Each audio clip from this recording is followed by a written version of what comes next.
Lumina came for an accountant's job, but they offered her a cleaning job. Was it because of how she dressed? Or did someone secretly tamper with her credentials? Something is wrong.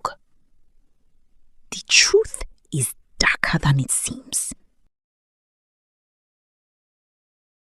Lumina stood by the door, already dressed, her file clutched tightly to her chest.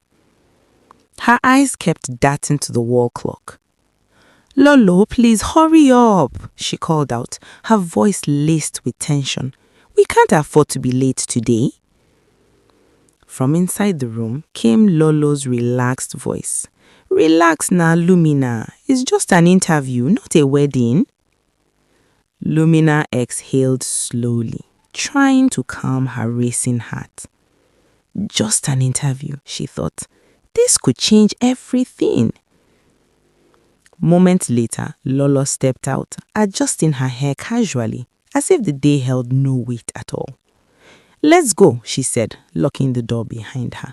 Outside, the streets were just waking up. The air carried the smell of akara and fresh bread. Lumina waved down a taxi, and by some miracle, one stopped almost immediately. "Thank God," she muttered, quickly opening the door and stepping in. She turned, expecting Lolo to follow, but Lolo wasn't there. Her brows furrowed. There she was, by the roadside, chatting with a yogurt hawker. Lumina sighed, impatience creeping in. "Lolo," she called from the taxi window. "What are you doing? We're already late." "Come in," Lolo replied, completely unbothered, still inspecting the yogurt cups like she had all the time in the world. After what felt like forever, she finally walked over and slid into the taxi. The driver pulled off immediately. For a moment, silence filled the car until Lumina couldn't hold it in anymore. "You bought yogurt?" she asked, turning to Lolo. "From a street hawker? You're always the one complaining about hygiene, that is not up to your standard, and this early in the morning?" Lolo smirked, leaning back comfortably. "Oh, please," she said, waving her hand dismissively. "I didn't buy it for myself." Lumina frowned. "Then why?" "I just felt pity for the man," Lolo replied, her tone dripping with pride. "Besides, I can always give it to some random lowlife on the street." Lumina blinked, taken aback. "And anyway," Lolo continued, flipping her hair slightly, "this interview here, it's already..." Lumina forced a small smile, but said nothing. Deep down, something about Lolo's words didn't sit right with her. They had been friends for years, since their university days. Lolo had taken her in when life stripped Lumina of everything. When her mother died in her final year, leaving her completely alone in the world, Lolo had opened her home to her. It was Lolo's family connections that secured the apartment they both lived in now, far from the noise of the main city. And Lumina had given everything she could in return. Her time, her knowledge, her strength. She had been the one staying up late to help Lolo with assignments, explaining concepts over and over again, while Lolo preferred parties, outings, and a carefree life. Yet, Lumina never complained, because to her, Lolo wasn't just a friend, she was family. The taxi slowed to a stop in front of a tall, imposing building. The company. Both girls stepped out. Lolo adjusted her outfit confidently and stepped aside, while Lumina reached into her bag to pay the driver.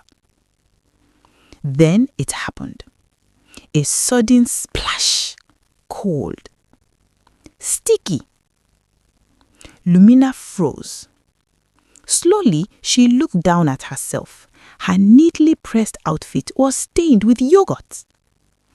"What?" she gasped, her heart dropping.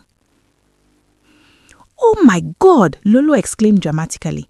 "Lumina, I'm so sorry. I didn't mean to." Lumina turned to her, confused. "How did?" "I was just adjusting the cover and it slipped," Lolo said quickly, already pulling out a handkerchief. "Come, let's clean it." They both tried wiping it off, but it only made things worse. The stains spread, soaking deeper into the fabric. Lumina's chest tightened. This is bad, she whispered. Lolo paused for a moment, then suddenly snapped her fingers as if she had just remembered something. Wait, I have something, she said, rummaging through her bag. She pulled out an old gown, faded, worn, and clearly not meant for an interview. Here, she said, handing it to Lumina. You can wear this. Lumina stared at it, disbelief written all over her face. Lolo, this? It's just temporary, Lolo insisted. I was actually planning to give it to that beggar down the street after the interview, but you can use it for now. Lumina hesitated. Her dignity battled with her desperation. I don't have a choice, do I? She said quietly. Lolo shrugged. Unless you want to miss the interview. Lumina swallowed hard. Slowly, she nodded. She glanced at her wristwatch. 7:52 a.m. Her heart skipped. We're almost late, she said. Then hurry, Lolo urged. Without another word, Lumina rushed to a quiet corner behind the building. Her hands trembled as she changed into the old gown. The fabric felt rough against her skin, a painful contrast to the confidence she had walked out with that morning. When she was done, she looked at herself briefly. For a moment, she didn't recognize who she saw. Then she took a deep breath and walked back. Lolo was already waiting, looking polished and perfect. They exchanged a glance. Let's go, Lolo said. Together, they walked into the building, into the interview room, into a moment that would change everything. But one question lingered quietly in the air. Was this truly an accident? Or the beginning of a betrayal Lumina never saw coming? The waiting area was silent, but not peaceful. It was the kind of silence that pressed heavily on the chest. Lumina sat at the edge of her seat, her fingers tightly gripping her file. Her eyes kept drifting to the glass office ahead, where the interviewer was seated. Miss Lolo, you can come in now. Lolo stood up confidently, adjusted her outfit, and shot Lumina a quick smile. Wish me luck, she said. Lumina nodded. You don't need luck, just do your best.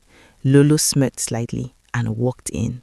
Through the transparent glass, Lumina could see everything. She watched as Lolo sat down gracefully, crossing her legs like she already owned the room. The interviewer flipped through her credentials, nodding slowly. Impressive, he said. Lolo leaned forward slightly, her voice smooth and convincing. Thank you, sir.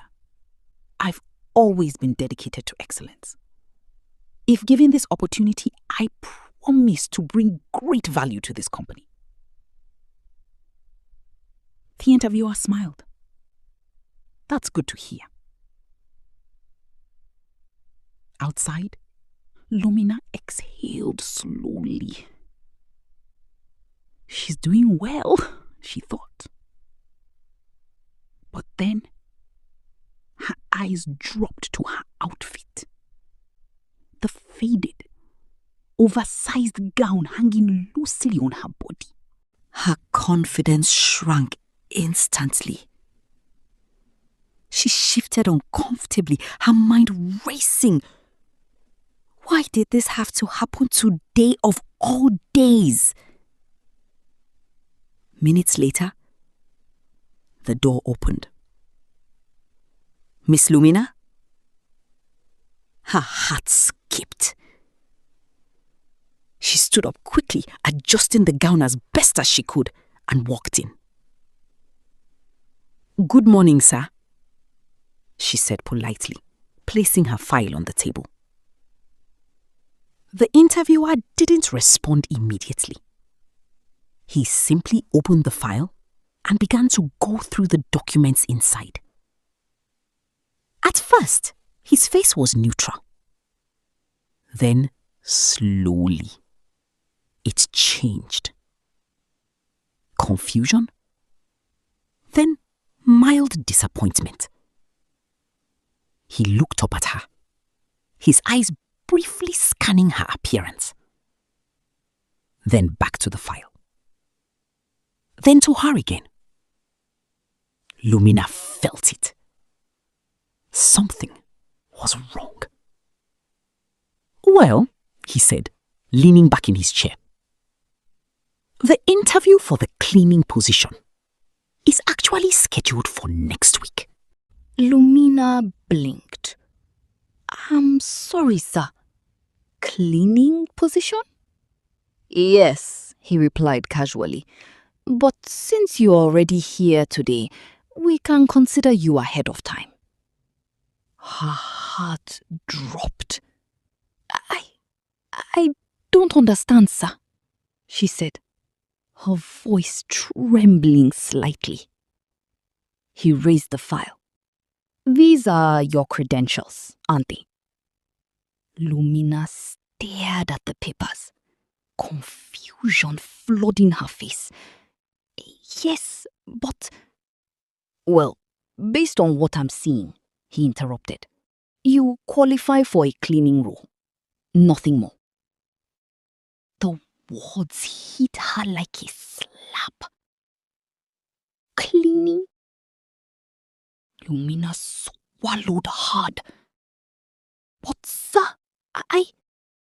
if you're not okay with it, he cut in again, already extending the file back to her. You're free to leave. Silence. Heavy. Painful. Lumina came for an accountant's job, but they offered her a cleaning job. Was it because of how she dressed?